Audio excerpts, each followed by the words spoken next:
super d'eau, les cours d'histoire géo sur le tas. Ouais. Salut bande de ploucs. Bon alors on est tous au courant que la Chine aujourd'hui elle pèse pas mal. On dit qu'elle est un des deux pôles du système mondial avec les États-Unis. Du coup on va voir comment la Chine est devenue ce qu'elle est en partant de 1949. Alors il faut bien saisir qu'après la Seconde Guerre mondiale, la Chine et l'URSS sont devenus très poteaux. En 1950, la Chine et l'URSS signent un traité d'amitié. Ils sont d'accord pour être copains. Mao imite alors le système soviétique avec l'agriculture collectivisée, la planification, la priorité sur l'industrie lourde et tous ces trucs vachement chouettes de dictateurs. L'URSS se rapproche de la Chine et lui envoie des trucs dont elle a besoin pour se développer comme des techniciens, des ingénieurs, des travailleurs qualifiés et avec tout ça, ils peuvent construire des trucs super utiles. Voies ferrées, barrages, usines, tout ce qu'il faut pour créer une grande puissance économique et politique. En échange, la Chine, pendant la guerre de Corée de 50 à 53, va soutenir l'URSS en envoyant des soldats combattre pour la Corée du Nord. C'est pas cool. Après, je connais pas les détails, hein. Malgré leur super amitié de ouf, la Chine veut s'éloigner un peu de l'URSS pour gagner en indépendance, et comme ça, ils seront plus indépendants.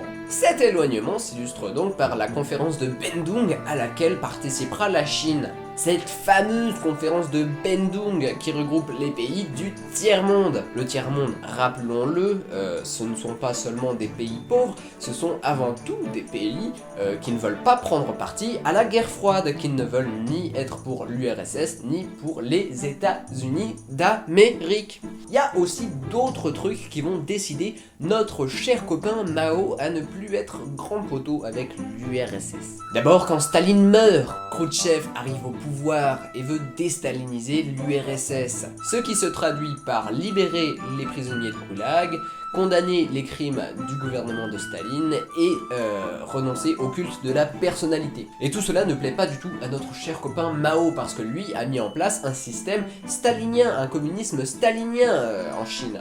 Ouais, ça c'est incroyable. Par conséquent, le PCC, le Parti communiste chinois, condamne les agissements de l'URSS. Et en plus de ça, Khrouchtchev lance la coexistence pacifique. En gros, il ne cherche plus la confrontation des modèles soviétiques communistes et capitalistes libéral. Donc en gros, il cherche plus les noises aux États-Unis. Et ça plaît pas vraiment à Mao parce que le capitalisme, c'est pas compatible avec le communisme. Et du coup, il faut que j'arrête de faire des trucs avec mes mains. Voilà. Et donc, je voulais en venir au fait que la guerre froide se réchauffe. J'ai pas de meilleure formule. Mao est vraiment pas content de ce que fait l'URSS, l'URSS comme on dit par chez moi. Et donc il est tellement pas content que la Chine vient même à contester ses frontières avec l'URSS. C'est pas rien. Waouh, c'est un point de vénéritude. C'est l'espace. La Chine et l'URSS sont désormais rivaux. Ils proposent deux systèmes de communisme différents. Alors Mao veut renforcer son pouvoir, implanter davantage son pouvoir en Chine et lance le mouvement des 100 fleurs. C'est plutôt gai. Pour donner plus de liberté au peuple et surtout pour que le peuple dénonce ce qui ne va pas dans l'État. Et ainsi, Mao peut désigner des responsables pour les faire exécuter. Et comme ça, il peut épurer le parti. Comme ça, il est sûr que personne ne va essayer de prendre sa place en disant « Ah, moi je suis comme Mao ». Et puis, moi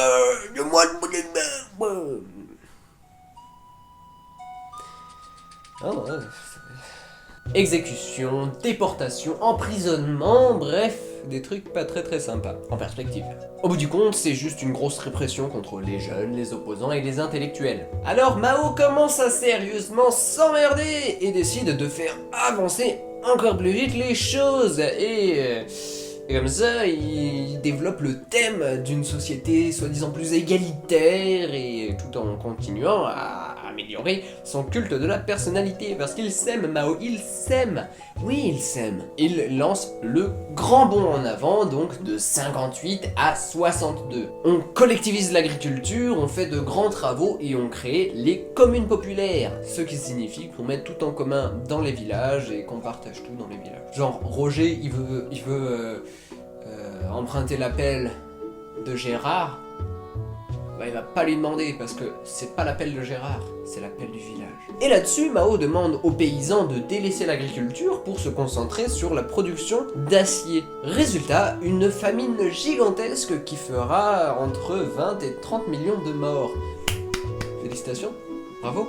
Votre diplôme de gros fils de pute, Mao. Mao continue de partir en couille et lance maintenant la révolution culturelle qui va de 66 à 76. Il cherche encore à renforcer son pouvoir et fait appel aux jeunes pour qu'ils dénoncent des trucs et blablabla, le tintouin de dictateur dont on est habitué, n'est-ce pas? Il épure massivement les hauts dirigeants du parti et de l'économie. Sauf que cette fois-ci, le pays part en sucette. La production industrielle chute très lourdement, donc beaucoup de chômage, donc les temples sont détruits parce que les gens sont très vénères, parce qu'on n'aime pas la religion dans le communisme, parce que Marx il disait la religion c'est l'opium du peuple. Soit dit en passant, si vous voulez en savoir plus sur notre ami Marx et sur ce qu'il disait, je vous conseille d'aller voir la vidéo de mon ami Granolo qui fait de la philosophie. Elle va s'afficher là, ici, elle vole, c'est dingue.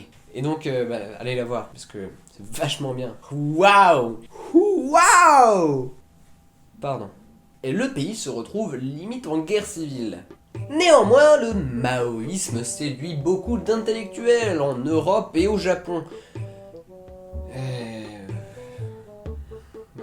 La Chine renforce encore son pouvoir politique avec l'acquisition de la bombe atomique en 1964 et de la bombe à hydrogène en 1967. Il y a bien un gars qui va sortir la Chine de son isolement, de son autarcie maoïste, c'est Monsieur Zhou Enlai, le ministre des Affaires étrangères de Mao. Et ça commence avec l'histoire du siège de la Chine à l'ONU, occupé par Taïwan. Donc rappelons-le, en 1949, la Chine devient communiste. L'ancien gouvernement de Chine, la République de Chine, s'enfuit et va s'installer à Taïwan. Le reste de la Chine continentale, lui, est gouverné par les communistes et ça s'appelle la République populaire de Chine. Du coup, le siège qui appartient à la Chine, à l'ONU, donc au Conseil de sécurité, est occupé par Taïwan, par la République de Chine.